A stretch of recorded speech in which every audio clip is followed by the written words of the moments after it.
Hello everyone, welcome to my YouTube channel education platform. So student, आज हम हाजिर हैं लेक्चर नंबर 3 हमारा होगा द्विघात समीकरण में, जो कि हमारी सीरीज चल रही है। लेक्चर नंबर 1 एंड 2 आपने पढ़ लिया, तो आज हमारा लेक्चर होगा लेक्चर नंबर 3 द्विघात समीकरण के गुण, प्रॉपर्टी ऑफ क्वाड्रेटिक इक्वेशन, जिसमें हम बात करेंगे विविक्तिकर की, जिसको हम डिस्क्रिमिनेंट कहते हैं उसका, और अगर आप अच्छी तरीके से समझना चाहते हैं उसको हम कहते हैं भेदभाव। उसको अलगाव करना कैसे करेंगे, वो मूलों का योगफल, समीकरण का मूल क्या होता है उस मूल के बारे में डिस्कस करेंगे काफी अच्छी तरीके से, और उन मूलों का योगफल क्या होता है और उन मूलों का गुणनफल क्या होता है ये जानेंगे। और मूल वास्तविक है या काल्पनिक है या बराबर है या पुनरावृत्ति कर रहे हैं, ये सारी चीजें आज हम डिस्कस करेंगे। और मूलों के गुणनफल से, अगर हमें किसी समीकरण का मूल दिया हुआ है तो उस समीकरण को बनाना, ये सारी चीजें हम सीखेंगे इस लेक्चर में। तो बने रहिए हमारे साथ, देखते रहिए हमारा YouTube channel education platform. So student, start करते हैं आज का अपना लेक्चर। सो स्टूडेंट, अब हम द्विघात समीकरण के गुण पढ़ने जा रहे हैं। उससे पहले मैं आपको यह बताना चाहूंगा कि मूल, जो कि मैंने डिस्कस किया था पहले ही, कि अगर कोई समीकरण दो घात का है तो उसके दो मूल मिलेंगे। तो अब यहां पर हम क्या करते हैं, जैसे कि मूल कहते किसको है, तो मूल उसको कहते हैं एक्स की जो मान आता है, एक्स की जो वैल्यू आती है हमारे पास, मैं यहां पर लिखता हूं एक्स के मान को मूल कहते हैं। और ये किसको कहते हैं, ये समीकरण का मूल होता है। एक्स के मान को समीकरण का आप यहां पढ़ा सकते हैं, समीकरण का ये चीज मूल कहते किसको है, तो मूल का मतलब ये हुआ कि जो समीकरण आपको दिया है, वेरिएबल में दिया है, उस वेरिएबल में एक्स है, वाई है, जेड जो भी है, उसका जो मान होगा उस मान को ही हम कहते हैं मूल कहते हैं या रूट कहते हैं। तो अगर दो घात का समीकरण है तो दो मूल मिलेंगे। आप श्रीधराचार्य सूत्र आपने इसके पहले वाले लेक्चर में पढ़ा होगा कि वहां पर फार्मूला होता है श्रीधराचार्य का कि x is equal to minus B plus minus under root में B square minus 4ac upon 2a। इतना तो आपने पढ़ाई है, ठीक है। हमने यहां से x की वैल्यू क्या करते हैं, हम अलग अलग करते हैं ना यहां से। तो जो अलग अलग करके हमने लिखा था उसी चीज को मैं यहां पर लिखता हूं। मान लेते हैं कि अल्फा, ये अल्फा है भाई, अगर जो नहीं जानता ये इसको हम कहते हैं अल्फा। क्या कहते हैं, अल्फा, ठीक है, इसको हम कहते हैं अल्फा।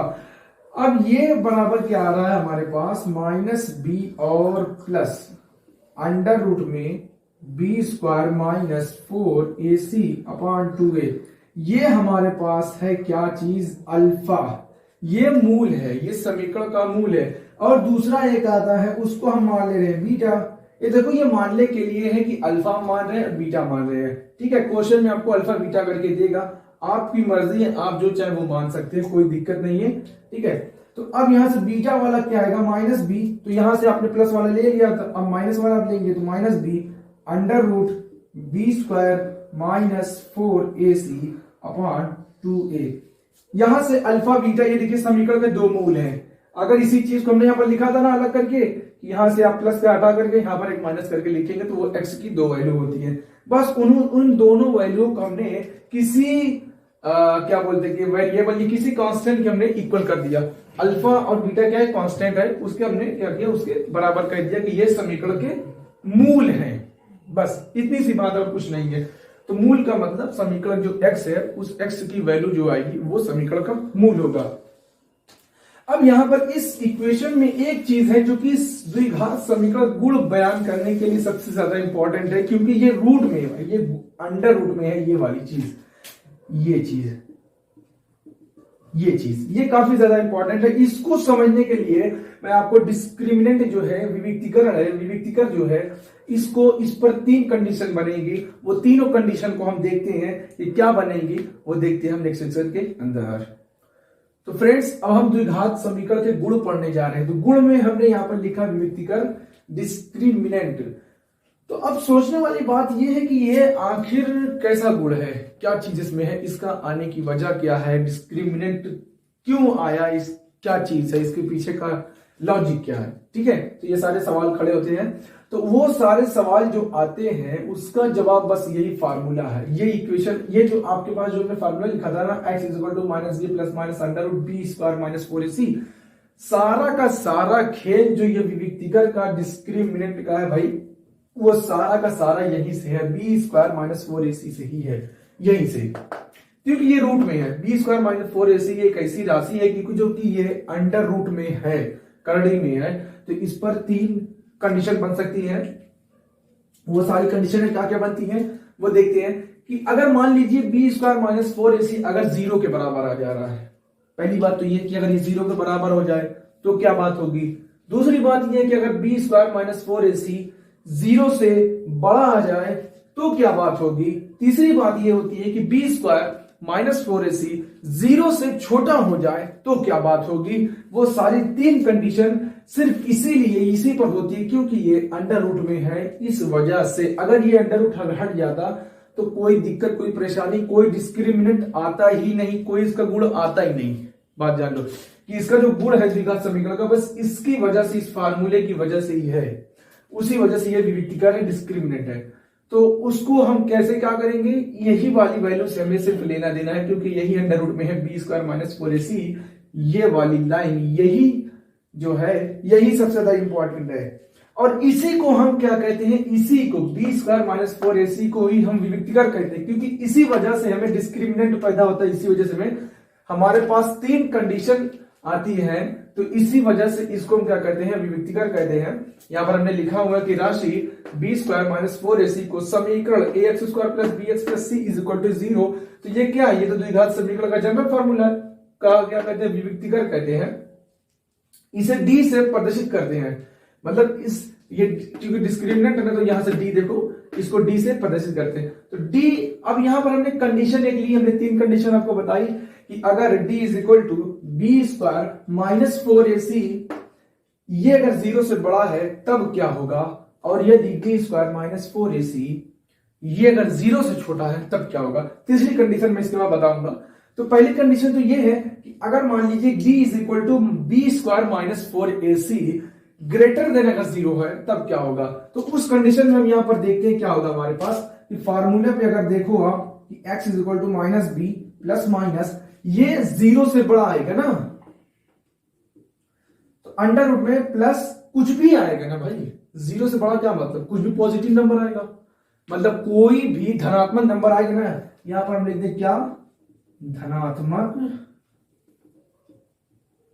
संख्या, कोई भी धनात्मक संख्या तो आएगी ना, आएगी, क्या कहते हो। अगर 0 से बड़ा है, 0 से बड़ा कब होगा, जब वो धनात्मक होगा। अगर ऋणात्मक है थोड़ी क्या 0 से बड़ा होगा, नहीं, 0 से अगर बड़ा है तो वो धनात्मक होगा, वो 1/2 1/3 हो, 1 कुछ भी हो, 1 और 2 और 3 4 कुछ भी हो, उसमें मतलब है, लेकिन वो 0 से तो बड़ा है। तो जब 0 से बड़ा है तो उसका मान जब आप निकालोगे वर्गमूल में तो कुछ ना कुछ तो आएगा ही आएगा।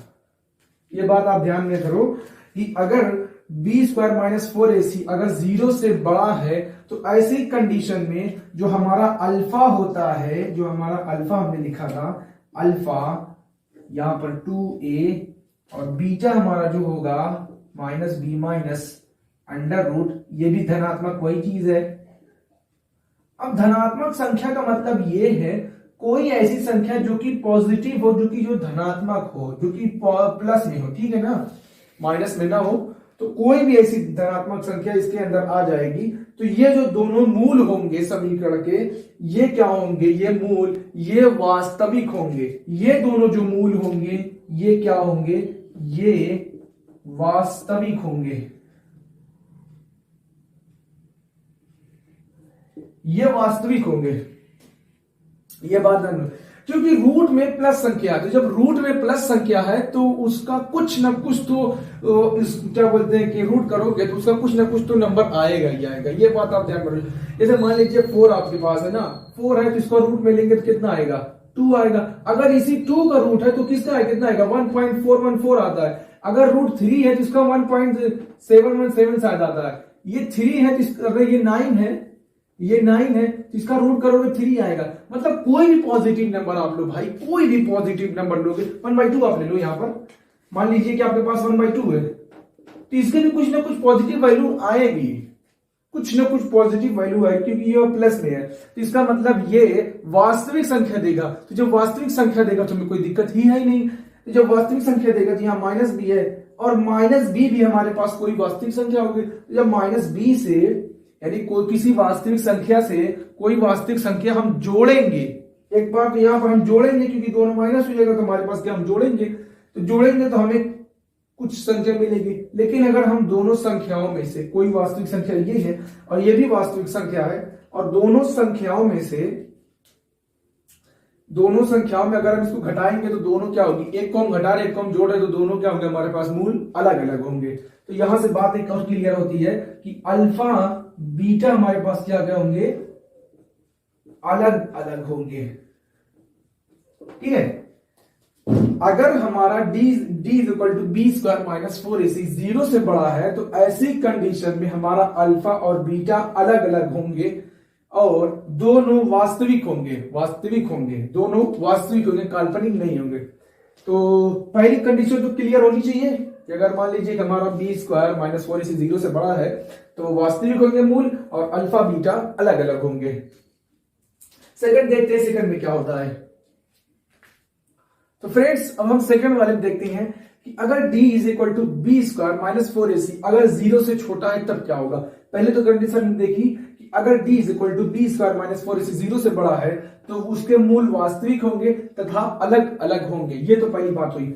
दूसरी बात क्या होती है कि अगर d is equal to B square minus 4ac अगर 0 से छोटा है तो ऐसी कंडीशन में क्या होगा। देखो आप खुद भी थोड़ा सा सोचो कि कोई भी चीज अगर 0 से छोटी है, 0 से भी छोटी है, मैं आपको नंबर लाइन करके समझाता हूं। मान लीजिए 3 2 1 -1 -2 -3, देखो ये चीज लिखी हुई है और आपका जो डिस्क्रिमिनेंट है तीनों फर्स्ट सेकंड थर्ड, बस इसी को अगर आप समझ जा रहे हैं तो डिस्क्रिमिनेंट आप अच्छी तरीके से समझ जाएंगे। सिंपल है। तो देखो पहली तो बात तो यहीं से क्लियर है कि d की वैल्यू आपको क्या होनी चाहिए, धनात्मक आएगी। आप चिन्ह देखिए आप भाई, 0 से अगर आप नीचे जा रहे हैं तो आपका चिन्ह क्या हो रहा है, माइनस हो रहा है, -1 -2 -3 -4 -10 जो भी लेंगे, तो आप अगर 0 से छोटा लेंगे तो वो माइनस में आएगा। अगर आप 0 से ऊपर जा रहे हैं ना, अगर आप 0 के ऊपर अगर इसकी जगह यहां पर आप इतना आ रहे हैं 1/1 लाख आ रहे हैं, कितना आ रहे हैं, 1 लाख। अगर आप 1/1 लाख आ रहे हैं तब भी क्या होगा, प्लस होगा साइन। यहां पर साइन देखो, इनके आगे कुछ नहीं तो धन तो है भाई।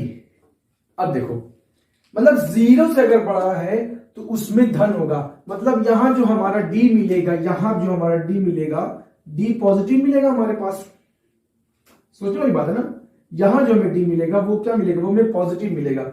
और अगर हमारा बी स्क्वायर माइनस 4ac 0 से छोटा हो गया तो इसका मतलब क्या, ये 0 से नीचे जा रहा है ना, तो मतलब इसका है कि हमारे d की वैल्यू जो आएगी वो हमेशा नेगेटिव में आएगी, तभी तो 0 से छोटा होगा। तो अर्थात d जो हमारा होगा वो माइनस में होगा। ये बात समझ में आ रही है आपको। दो कंडीशन हो गई, दो कंडीशन होगी ना कि अगर d हमारा 0 से छोटा है तो मतलब वो माइनस में जाएगा। तो अगर ये माइनस में जाएगा तो हमें क्या फर्क पड़ेगा, इस फार्मूले पर क्या फर्क पड़ने में, सोचो। तो देखो इसका फर्क बहुत ज्यादा पड़ जाता है भाई, -b plus minus under root में बी स्क्वायर माइनस 4ac।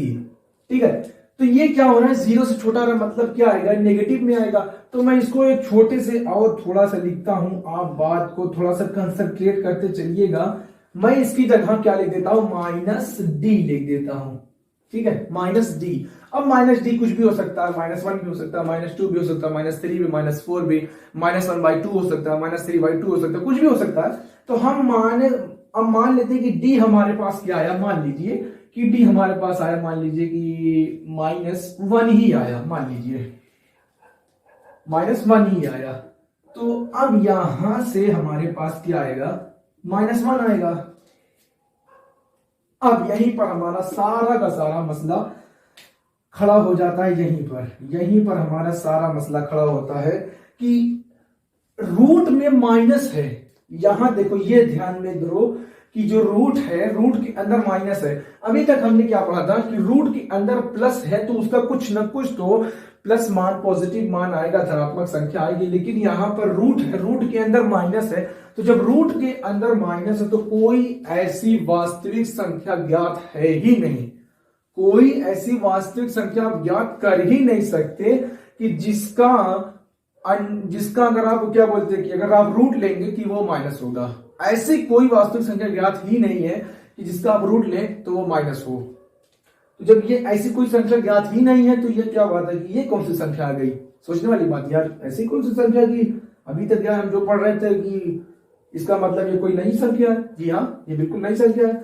और इस संख्या को तब कुछ कहेंगे तो यहीं पर हम आकर के फंस जाएंगे भाई। नहीं, अगर यहां पर कुछ लोग अगर कह देंगे कि मूल आपका वास्तविक नहीं है, सिंपल है भाई, क्योंकि वास्तविक नंबर तो नहीं है, तो क्या मतलब हम यहीं पर रुक जाएंगे कि भाई मूल वास्तविक नहीं, तो क्या यहीं पर रुक जाएंगे? नहीं, यहां पर नहीं रुकेंगे, बल्कि अब इससे और आगे जानने की कोशिश करेंगे। तो यहां पर जो माइनस आई है, -1 है जो हमारा, ये जो हमारा -1 है, अब इसी को जब रूट में कोई संख्या अगर माइनस आ जा रही है, नेगेटिव आ जा रही है, तब उस जगह उस नंबर को, उस संख्या को हम क्या कहते हैं? काल्पनिक संख्या कहते हैं। मतलब यही चीज है। अभी तक जो आप बता रहे थे वास्तविक है, काल्पनिक, वास्तविक है, वास्तविक है, तो सोचा कभी यार वास्तविक है तो इसका मतलब क्या उसके साथ कोई चीज काल्पनिक भी? जी हाँ, काल्पनिक है, और इसको हम बोलते हैं कॉम्प्लेक्स नंबर। Complex number. अब मैं आपको काफी ज्यादा डिटेलिंग में नहीं ले जाना चाह रहा हूं, क्योंकि आपके बहुत ये ऊंचे लेवल की बात है कि कॉम्प्लेक्स नंबर और रियल नंबर जो कि वास्तविक संख्या है, काल्पनिक नंबर है। तो मैं आपको डीपली नहीं ले जाऊंगा काल्पनिक नंबर क्या होते हैं, कैसे होते हैं, उनका जोड़ घटाव, वो सब चीज अलग बात है। लेकिन आप इतना जानिए कि अगर कोई भी संख्या रूट में अगर माइनस के साथ है, ये चीज अगर करणी में माइनस के साथ है, तो वो वास्तविक संख्या नहीं होगी, वो काल्पनिक संख्या होगी। लेकिन हम यहाँ क्या पढ़ रहे हैं? यहाँ हम वास्तविक संख्या पढ़ रहे हैं, तो हमें वास्तविक संख्या से लेना देना है, काल्पनिक संख्या से कोई लेना देना नहीं है। इस वजह से यहां पर क्या होगा, जब यहां पर ऐसी कंडीशन आ जाएगी तो हमारा कोई मूल वास्तविक नहीं होगा। क्या कहेंगे कि मूल वास्तविक नहीं है। यहां पर हम क्या लिख सकते हैं? जब ऐसा हमारे पास आएगा तो हम क्या पे लिख देंगे? मूल हमारा वास्तविक नहीं है। हमने एक क्वेश्चन किया था हमारा, शायद मुझे लगता है कि सेकंड या फर्स्ट लेक्चर में जो हमारा था, वहां पर x की वैल्यू इस तरीके से नेगेटिव में आई थी। तो वहां हमने बताया था कि x की वैल्यू क्या होती है? कॉम्प्लेक्स नंबर होती है, काल्पनिक संख्या होती है। तो सेकंड कंडीशन देखो ये इंपॉर्टेंट थी कि अगर रूट में माइनस आ जा रहा है तो उसको क्या कहेंगे? काल्पनिक संख्या कहेंगे। थर्ड वाली क्या हो सकती? थर्ड वाली तो आप समझो कुछ बहुत ज्यादा दिक्कत नहीं उसमें है। थर्ड वाली का मतलब यह है कि वह 0 के बराबर हो जाए। क्या? b² - 4ac 0 के बराबर हो जाए। यहां पर देखो कि थर्ड वाली आपकी जो है d = b² - 4ac आपकी क्या हो जाए? 0 के बराबर हो जाए। तो जब 0 के बराबर हो जाएगी तो b² - 4ac = 0। ठीक है, 0। तीसरा मतलब अगर इस समीकरण में आप इसकी वैल्यू 0 रखोगे तो आपके पास क्या मिलेगी? रख के देखो, क्या बात है, रख के देख लो। यहां से होगा x बराबर -b plus minus under root, अब कुछ नहीं तो भाई 0 आपने रखा है ना, अपॉन 2 इंटू में, यही तो है। अब 0 का रूट करोगे भाई, अब ये मत कहने कि 0 वास्तविक संख्या या रियल नंबर है कि काल्पनिक नंबर, नहीं भाई। जब आप 0 का रूट लोगे तो 0 ही आएगा। ठीक है, तो यहां से आपकी वैल्यू आएगी x = -b, बस इतना ही आएगा, -b अपॉन 2a, बस इतना ही आएगा। मतलब ये है कि जब अगर आप रूट b² - 4ac अगर आपके पास 0 हो गया तो इसका मतलब आपका रूट जो है वो पुनरावृत्ति कर जाएगा, रिपीट कर जाएगा।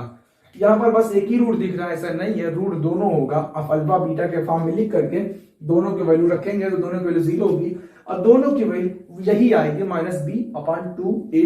तो यहां पर होता है कंप्लीट विविक्तिकर, जो कि इस फार्मूले से द्विघात समीकरण का एक नया गुण देती है, एक प्रॉपर्टी देती है। उस प्रॉपर्टी को हमने अच्छी तरीके से समझा। आई होप कि अच्छी तरीके से आपको समझ में आया होगा। डिस्क्रिमिनेंट विविक्तिकर।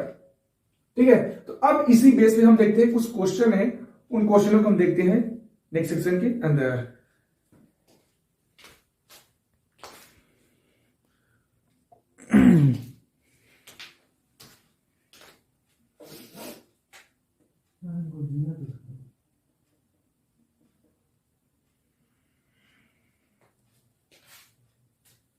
तो फ्रेंड्स अब हमने एक क्वेश्चन लिया हुआ है, उस क्वेश्चन में ये कहा कि यदि 2x² minus 8x plus C is equal to 0 के मूल अगर बराबर है तो c का मान ज्ञात कीजिए। देखो स्टूडेंट, अगर आप अच्छी तरीके से पढ़ना चाहते हैं तो गौर से पढ़िए, गारंटी मेरी आपको द्विघात समीकरण में कोई टच नहीं कर सकता, बस आपको पढ़ना अच्छी तरीके से, ठीक है। तो इस क्वेश्चन को हम किस तरीके से हल करेंगे, जो हमने अभिव्यक्ति कर अभी 3 प्रॉपर्टी देखी थी उस प्रॉपर्टी पर ही ये क्वेश्चन बेस्ड है। तो देखो यहां कह रहा है कि यदि 2x² minus 8x plus C is equal to 0 के मूल अगर बराबर है, तो मूल कब बराबर हुए थे, सुनो मूल कब बराबर हुए थे, मूल थर्ड वाली कंडीशन में बराबर हुए थे जब d is equal to B square minus 4ac is equal to 0 हमारा हुआ था। तभी तो आया था भाई x is equal to minus B upon 2a, तभी तो आया था। तो मतलब मूल हमारे कब बराबर होंगे, मूल हमारे तब बराबर होंगे जब हमारा b² minus 4ac is equal to 0 होगा। तो अब यहां से हम क्या करेंगे, इसको हल करना कोशिश करेंगे। तो एक बेसिक आइडिया था यहां से, अब हम हल करते हैं इसको। तो इसका हल देखिए क्या होगा, हल हमारे पास यहां से है।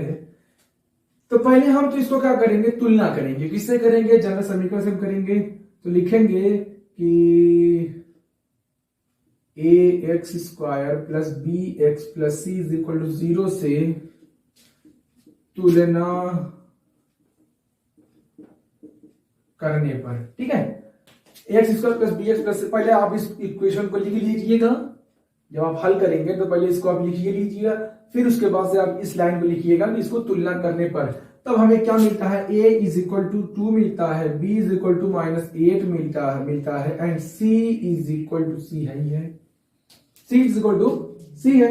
और हमें इस c की वैल्यू ही पता करनी, c इज इक्वल टू क्या है, कुछ नहीं है, तो हम यहाँ c is equal to c आ रही है तो c ही लिखो यार, c is equal to c, ठीक है। और यहां पर कह रहा है मूल बराबर है, तो हमें कह रहा है कि मूल कब बराबर होते हैं, अतः क्या करेंगे, लिखेंगे क्योंकि अतः मूल बराबर है, ठीक है।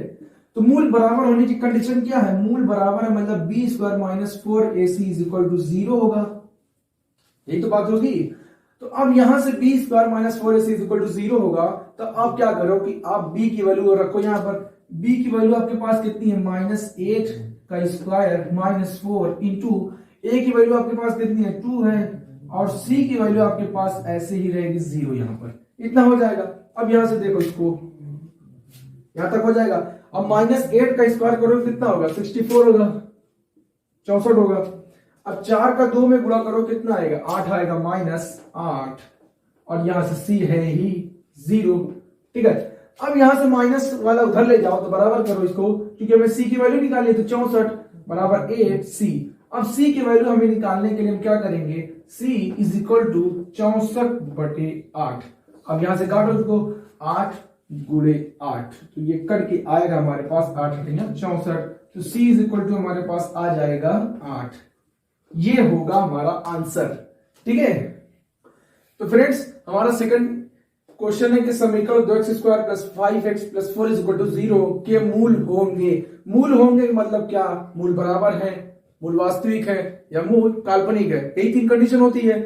तो अब इसको हम हल करेंगे, और हम हल करने के बाद हम देखेंगे कि हमारी d की वैल्यू क्या आती है, प्लस आती है, 0 होती है, माइनस आती है। अगर प्लस होगा तो वो मूल क्या होगा, हमारा वास्तविक होगा, अगर 0 होगा तो मूल बराबर होंगे, अगर नेगेटिव आया तो मूल काल्पनिक होंगे।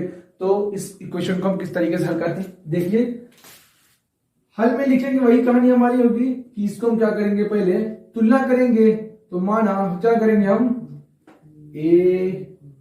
ax² plus bx plus c is equal to 0 से तुलना करने पर, आप इसको पहले लिख लीजिएगा, फिर इसको इस लाइन में लिखिएगा, ठीक है। तो a is equal to 2, b is equal to 5 and c is equal to 4। ठीक, अब ये कहता है कि इसके मूल होंगे, तो हमें निकालना क्या है, मूल की प्रकृति निकालनी है। तो मूलों की प्रकृति के लिए क्या होता है, d की वैल्यू होती है, विविक्तिकर d की वैल्यू क्या होगी, b स्क्वायर माइनस 4ac। अब ये देखेंगे इसकी वैल्यू निकालो, 0 से बड़ी आती है, 0 से छोटी आती है, 0 आती है, तो इसी को आप निकालेंगे। तो अब रखो, यहां पर रखो, b की वैल्यू कितनी है 5, तो 5 का स्क्वायर माइनस 4 इंटू a की वैल्यू आपके पास कितनी है 2 है, और c की वैल्यू आपके पास कितनी है, c की वैल्यू आपके पास 4 है। ठीक है, इतनी है आपके पास वैल्यू। अब इसको स्क्वायर करो तो 5 का स्क्वायर करोगे कितना है 25 माइनस, अब यहां देखो 4 का 2 में गुणा करोगे 8, और 8 का जब आप 4 में करो कितना होगा 8 चौक 32, तो कितना आएगा 25 माइनस 32। अब इसमें बड़ा कौन है, 32 बड़ा है, और उसके पास साइन कौन है, माइनस साइन है, तो जब 32 से 25 घटाओ कितना आएगा -7। मतलब आपके पास जो d की वैल्यू आई है -7 आई है। अब आप खुद जज करके बताओ कि तीनों कंडीशन में कौन वाली कंडीशन आई, फर्स्ट वाली, सेकंड वाली, थर्ड वाली, कौन वाली आई। एक तो वो थी 0 के ऊपर गई तो मूल वास्तविक, एक वो आई जो 0 के नीचे आई मूल काल्पनिक, एक वो जो 0 के बराबर आई। तो इनमें कौन वाली है, इनमें तो वो वाली है जो कि 0 के नीचे आई। मतलब क्या, मूल हमारे वास्तविक होंगे, काल्पनिक होंगे, क्या होंगे, मूल हमारे यहां पर क्या होंगे, काल्पनिक होंगे। मूल हमारे क्या होंगे, मूल काल्पनिक होंगे, या फिर लिख सकते हैं आप कोई वास्तविक मूल नहीं है।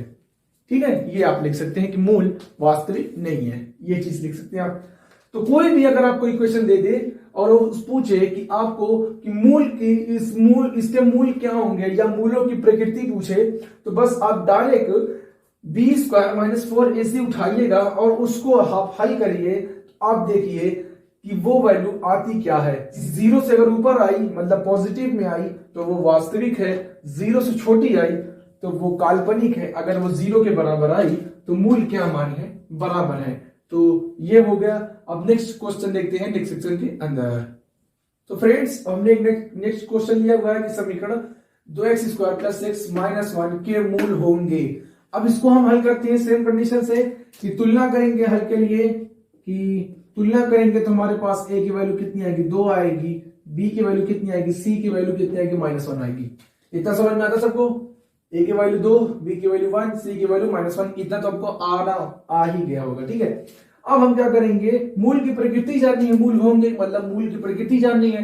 तो उसके लिए भी क्या करना पड़ेगा कि b यानी d is equal to b square minus 4ac का सहारा लेना पड़ेगा। तो अब b की वैल्यू रखो, b की वैल्यू आपके पास क्या 1 का स्क्वायर माइनस 4 इंटू a की जगह कितना आपका 2, अब a की जगह कितना, c की जगह कितना -1 गुणे -1, ये -1 है, -1 इतना हो गया। ठीक है,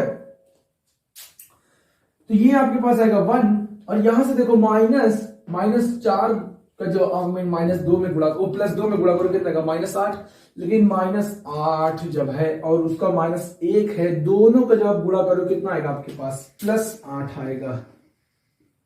1 माइनस दोनों माइनस मिल क्या हो जाएंगे, प्लस हो जाएंगे, तो 4 दूनी 8। तो आपके पास कंप्लीटली क्या आएगा, तो d इज इक्वल टू आएगा क्या 9। तो ये है क्या मूल, इसके ये मूल बराबर है नहीं, 0 तो आया नहीं।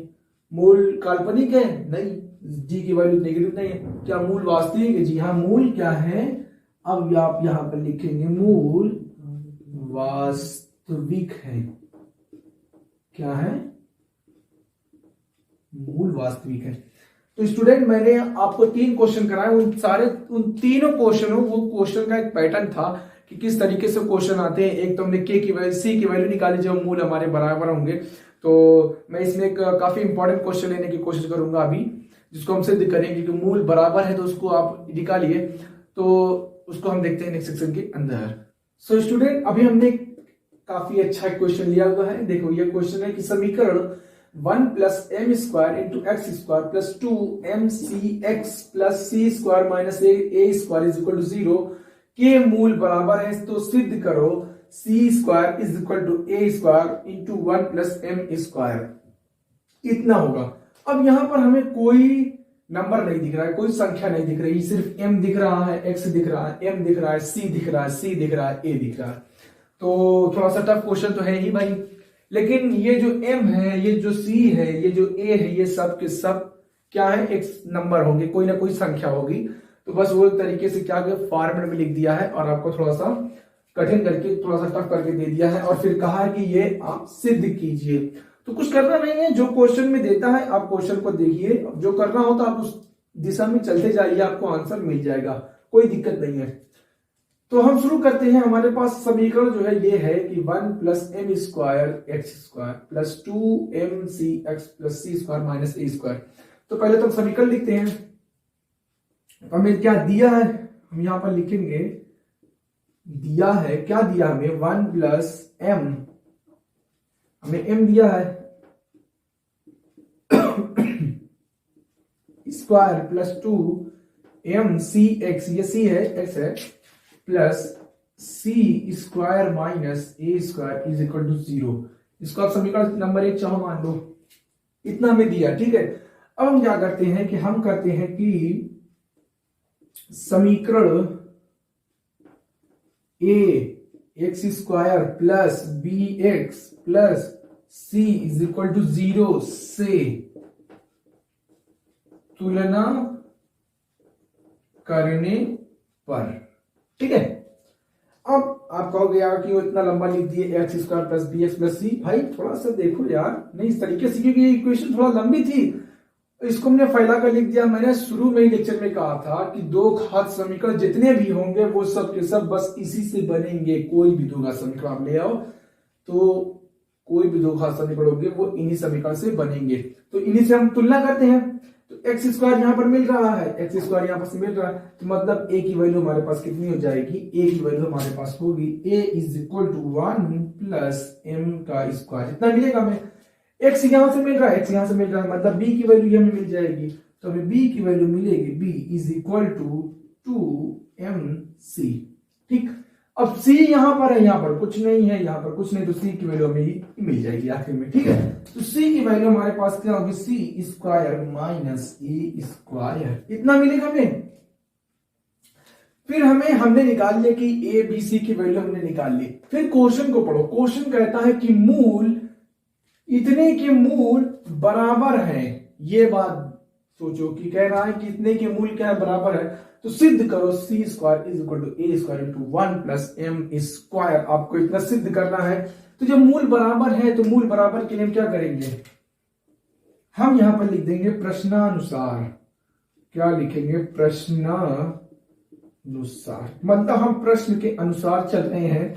तो प्रश्न के अनुसार हम चल रहे हैं, तो प्रश्न क्या कह रहा है हमसे कह रहा है कि डी की जो वैल्यू आपके पास है वो बी स्क्वायर माइनस 4ac जो आपके पास है वो 0 के बराबर है। यही तो बात है, जब मूल बराबर तो मतलब क्या 0 के बराबर है। तो आप रखो b की वैल्यू, तो जब b की वैल्यू आपके पास क्या है 2mc है, तो 2 यहां से रखो 2mc का स्क्वायर माइनस 4 इंटू में a की वैल्यू आपके पास कितनी 1 प्लस m का स्क्वायर इंटू c की वैल्यू कितनी है c square minus a square is equal to 0। c की वैल्यू यहां से है। तो अब हमें देखो सिद्ध करना है सी स्क्वायर, ठीक है। इसको पहले खोलने की कोशिश करते हैं। इसको अगर आप स्क्वायर को हटाओगे तो कितना मिलेगा आपके पास, मिलेगा 4m स्क्वायर सी स्क्वायर, इतना मिलेगा, मिलेगा minus 4 into 1 plus M square C square minus A square is equal to 0, ठीक। कितना मिलेगा सबको, क्लियर है इतना। अब क्या करते हैं यहां से,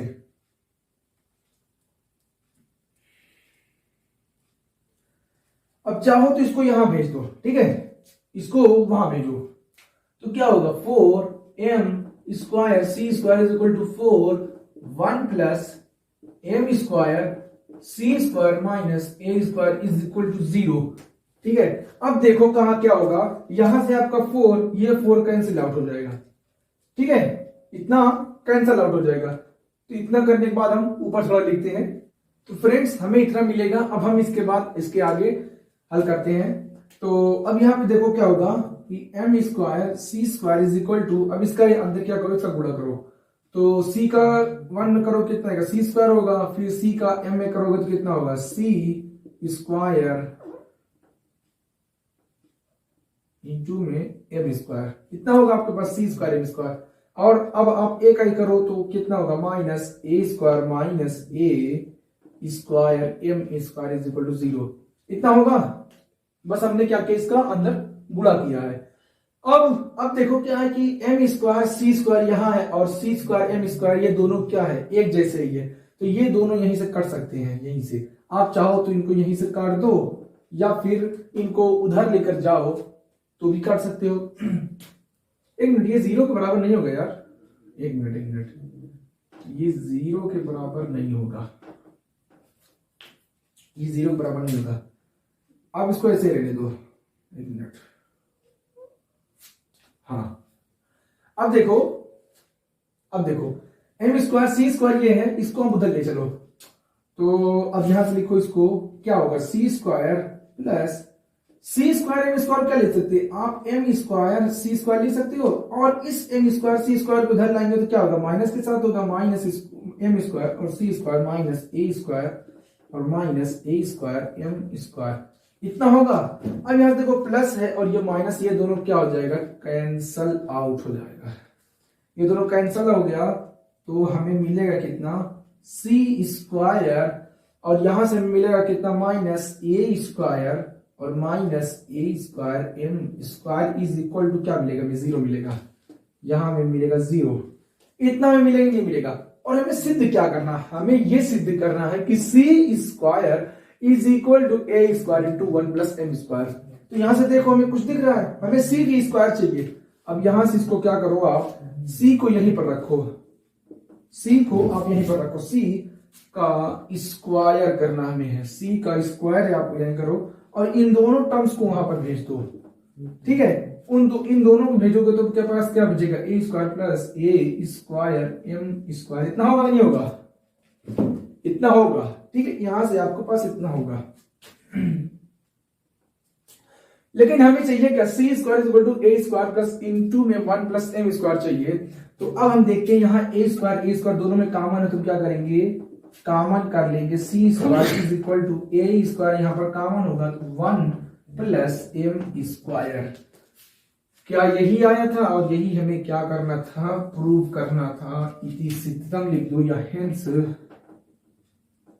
प्रूव्ड,